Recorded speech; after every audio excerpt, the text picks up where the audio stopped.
Assalamualaikum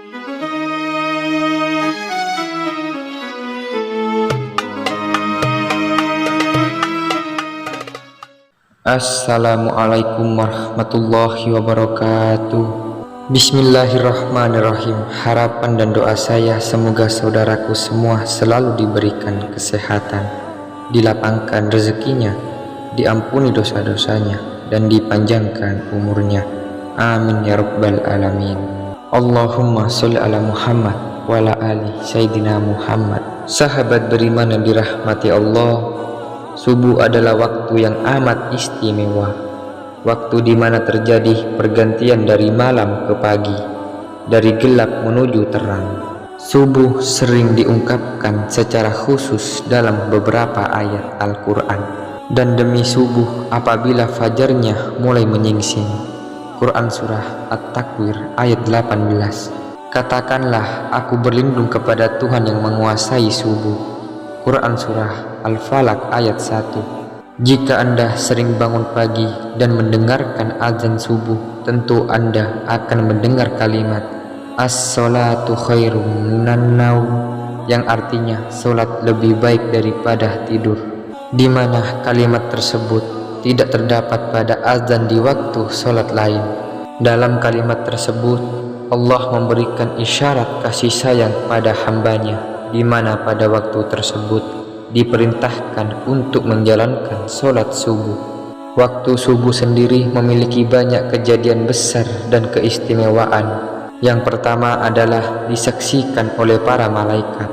Subuh begitu istimewa bagi umat Islam hingga Allah Subhanahu wa Ta'ala menurunkan perintah sholat subuh sebagaimana firman-Nya dalam Quran Surah Al-Isra ayat 78. Dirikanlah sholat sesudah matahari tergelincir sampai gelap malam, dan dirikanlah pula sholat subuh. Sesungguhnya sholat subuh itu disaksikan malaikat. Orang yang menjalankan sholat subuh akan mendapat perhatian Allah pada hari kiamat, karena berkumpulnya para malaikat malam dan siang di waktu tersebut, di mana para malaikat melaporkan langsung kepada Allah Subhanahu wa Ta'ala apa saja yang dikerjakan hambanya di waktu subuh, dan mendoakan kebaikan bagi mukmin yang menjalankan sholat subuh. Yang kedua, salah satu penyebab masuk surga. Terkadang kaum mukmin lalai dalam menjalankan sholat subuh, lebih memilih untuk melanjutkan tidurnya daripada bangun untuk melaksanakan sholat subuh. Orang yang menjalankan sholat subuh tepat waktu baginya akan menjadi jalan masuk surga. Dalam sebuah hadis mengatakan, barang siapa yang mengerjakan sholat barda'in, yaitu subuh dan asar, maka dia akan masuk surga. Hadis riwayat Bukhari nomor 574 dan Muslim nomor 635. Yang ketiga, salah satu penghalang masuk neraka.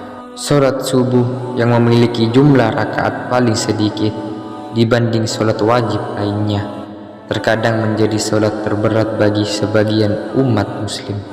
Bagi yang menjalankan sholat subuh, baginya dapat menjadi penghalang masuk neraka, seperti disampaikan dalam hadis berikut. Sekali-kali tidak akan masuk neraka orang yang mengerjakan sholat sebelum matahari terbit di ufuk timur. Hadis riwayat Muslim dan Abu Dawud. Yang keempat, berada dalam jaminan Allah. Barang siapa sholat subuh, maka dia berada dalam jaminan Allah.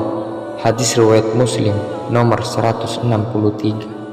Orang yang menjalankan sholat subuh mendapat jaminan keselamatan dari Allah.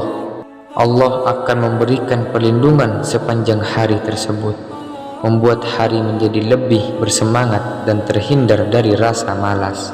Yang kelima, pahala seperti sholat satu malam.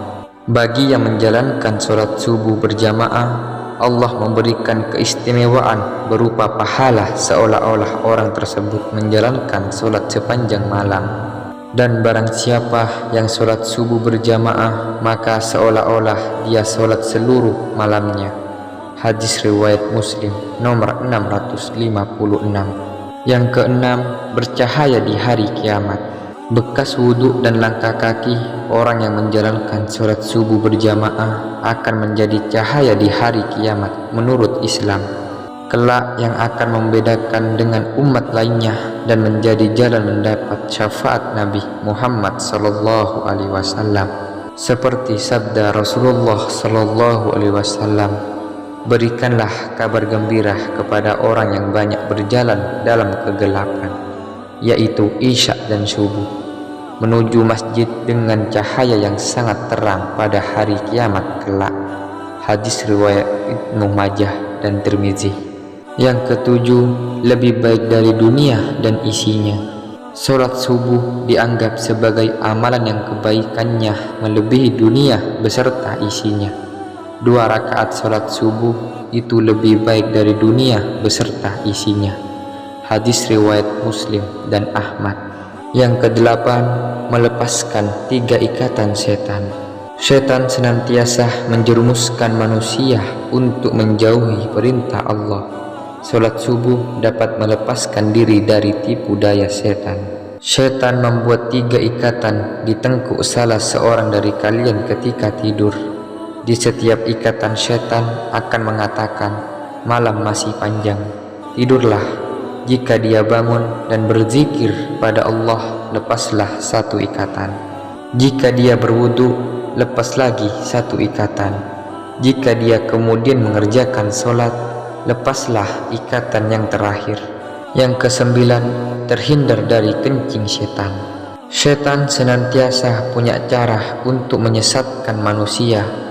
Mereka tidak pernah lelah menggoda manusia dari segala penjuru. Mereka melakukan tindakan agar manusia menghindari perbuatan-perbuatan yang baik. Dalam sebuah hadis riwayat Al-Bukhari dan Muslim, Ibnu Mas'ud radhiyallahu anhu mengatakan bahwa salah satu tindakan setan yang menyesatkan ialah mengencingi manusia.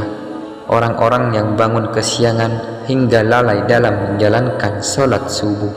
Disebutkan kepada Nabi Muhammad SAW, ada seorang laki-laki yang tidur semalaman hingga waktu pagi dan kehilangan waktu subuh.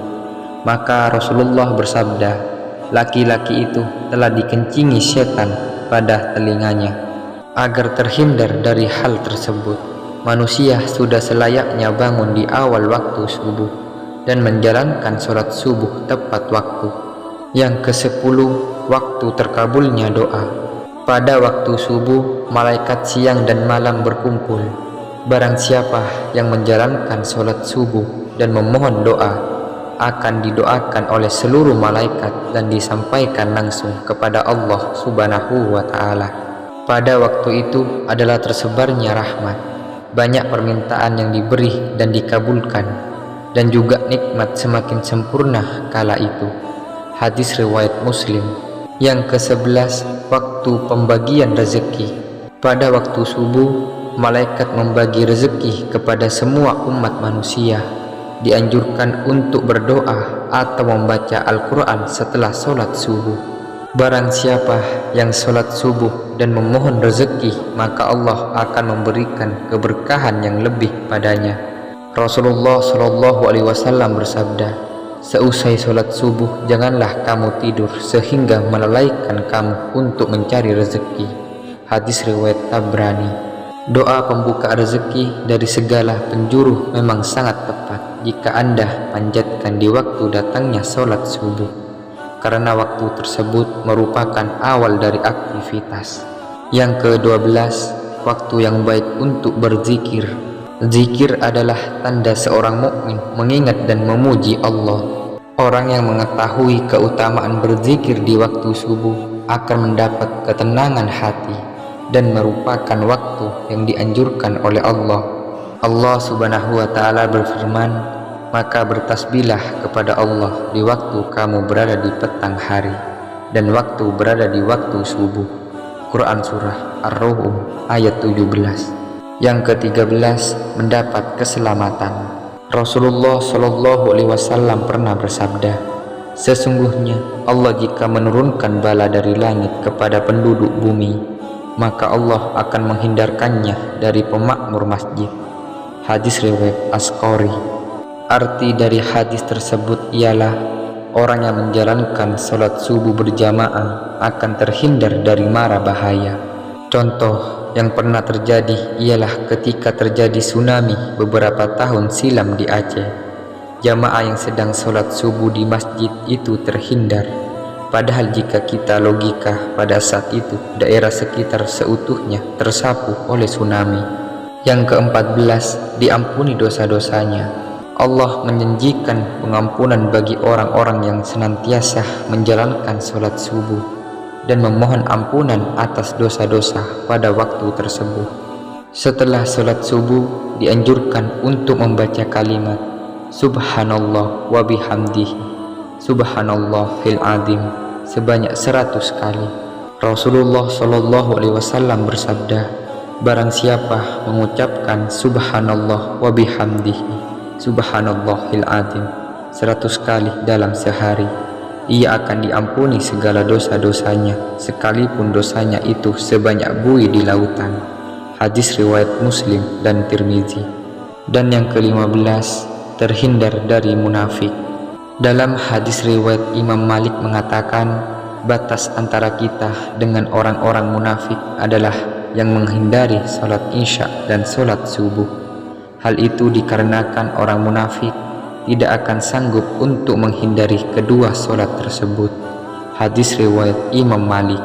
Hadis tersebut menjelaskan bagi yang menjalankan sholat subuh dapat terhindar dari ciri orang munafik. Yang ke-16, dapat melihat Allah. Manusia dapat melihat Allah saat berada di surga nanti. Allah Zat yang Maha Agung akan menampakkan dirinya di hadapan hamba-hambanya yang dihendaki, termasuk di hadapan hamba-hambanya yang selalu menjaga sholat subuhnya. Rasulullah SAW bersabda, kami sedang duduk bersama Rasulullah SAW ketika melihat bulan purnama. Beliau berkata, sungguh kalian akan melihat Rabb kalian sebagaimana kalian melihat bulan yang tidak terhalang dalam melihatnya. Apabila kalian mampu, janganlah kalian menyerah dalam melakukan sholat sebelum terbit matahari dan sholat sebelum terbenam matahari, maka lakukanlah. Hadis riwayat Al-Bukhari dan Muslim. Kemudian yang ke-17, mendapat pahala seperti pahala haji dan umrah. Bagi orang yang menjalankan sholat subuh berjamaah, dilanjut dengan berzikir hingga matahari terbit dan ditutup sholat 2 rakaat, akan mendapatkan pahala senilai dengan pahala haji dan umrah.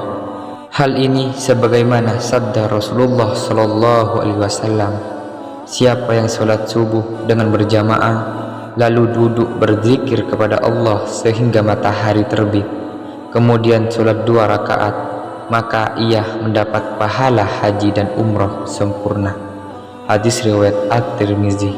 Sahabat beriman yang dirahmati Allah, mari kita biasakan bangun pagi dan menjalankan sholat subuh tepat waktu. Selain menjalankan kewajiban sebagai umat muslim, sholat subuh juga memberi hikmah berupa melatih kedisiplinan diri dan mencegah rasa malas. Demikian yang bisa saya bagikan, semoga bermanfaat untuk kita semua. Amin ya rabbal alamin. Jazakumullah khairan. Wassalamualaikum warahmatullahi wabarakatuh.